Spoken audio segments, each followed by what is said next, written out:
Hi all, welcome to my YouTube channel, The Testing Instinct.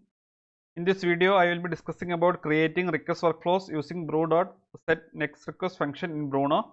By default, the collection runner and the CLI run request in order. You can change the order by calling setNextRequest with the name of the next request to be run. This works only in a post request script or test script. This is the example. You have to use this particular code. Using the bru keyword, you have to call the set next request function. You have to pass the request name. You can also abort the run by explicitly setting the next request to null. So if you have to stop the execution, you have to mention null in the set next request function. So I am going straight into the demo. I have already opened Bruno. I will be executing the collection JSON server. A fake JSON server. I have already started this JSON server in my local. You can see the logs and I will show the endpoint. This is the endpoint that we will be using in the demo. I am going to execute this collection using the runner. Just click on these three dots, click on run. I am resetting this already executed collection run. Now I am going to give delay of 1000 millisecond. I am going to run this collection.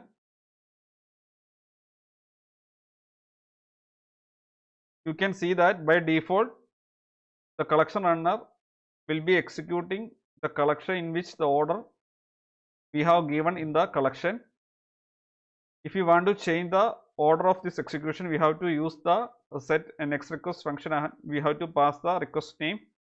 Now I am going to change this order.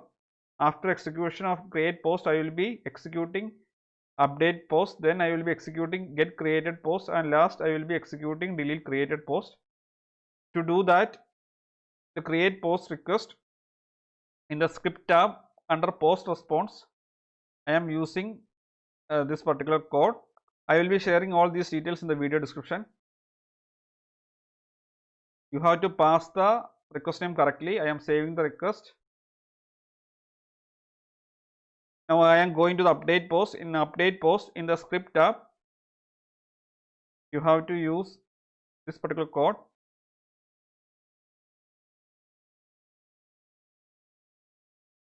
Save the request.